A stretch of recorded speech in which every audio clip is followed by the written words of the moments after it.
Hey, hey, Blue Table fans! Today we're going to take a look at something you do not see every day. This is an Eldar Firestorm. It is an upgrade kit where you get this turret and you buy it off of the Forge World site. For a complete kit, you can buy it for about $60 or $70. It's 37 British pounds. This is in a Yandon color scheme, which is this yellow and blue. Now, you may notice that it's not black in these little crevices here. It's actually like this rusty red. And that is the base coat for this model.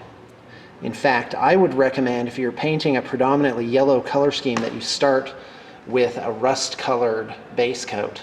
And that will take the yellow a lot better. And you can't just put yellow right on top of black primer. That is not awesome. And you'll notice that there are some neutral areas here, like the weapons, the jet engines here.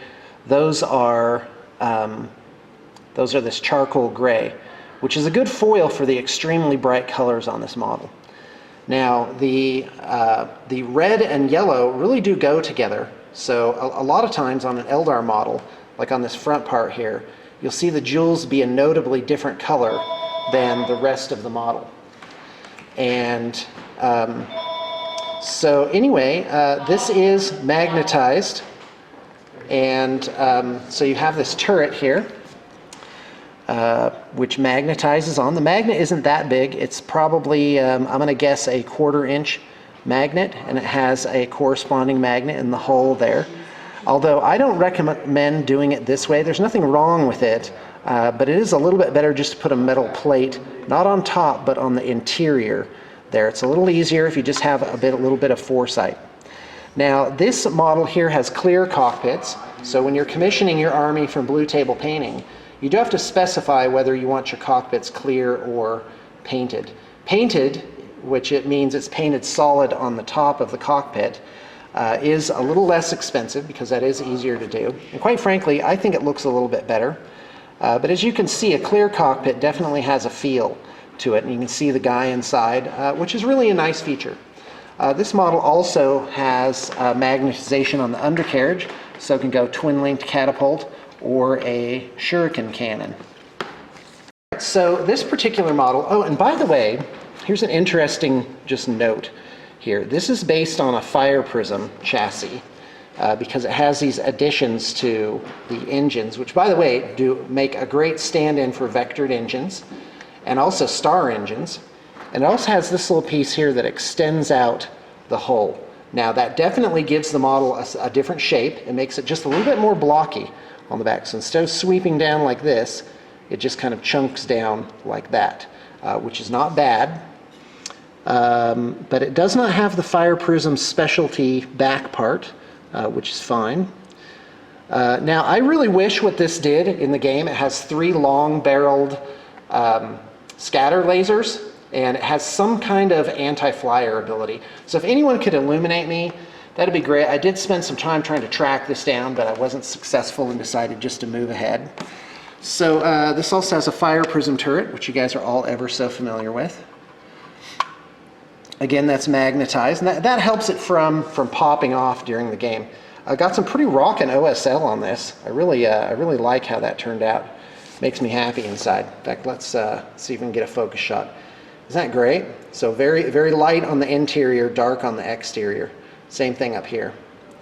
Now, yeah, and I just love the shape of this turret here. Isn't that lovely? And as you guys know, I make my wave serpents out of Fire Prism kits. It comes with this fantastic turret, and you just magnetize your weapons in there. It's really the only way to fly, in my opinion. Now, this also will make a night spinner, and because these are ovoid here, they only go in a certain way. And quite frankly, I'm not sure what that is. Yeah, and in fact, I may be giving you a bum steer here, but they definitely go in, and yeah, so that's a really cool looking model. I love how that looks, and the rules for it are pretty good. You know, I've heard of some people, I've always kind of because I tried the night spinner once and it had this huge like 10-inch pie plate, but it just did not get the job done. It has what's called a death spinner, excuse me, a doom weaver, and it can do two different forms. One is strength 7 AP6, but it has the monofilament rule, and that means against vehicles without an initiative or things initiative 3 or less, it counts as +1 strength. So it makes it strength 8.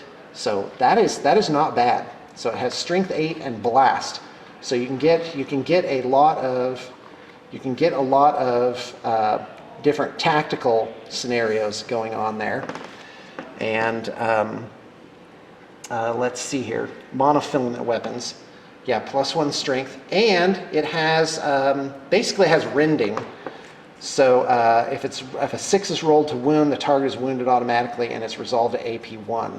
So even though I'm saying rending, it's just basically the equivalent. Now what's interesting is why AP1? Do you still see? I don't know if you roll for that even if you hit a vehicle. I don't think you do, because you don't really roll to wound vehicles. So. So heavy 1, barrage, large blast, monofilament pinning, awesome. And then the other one is heavy 1 monofilament torrent. So that's basically like a ranged, flame template. So we shall see on that. All right. Well, I just wanted to share that with you.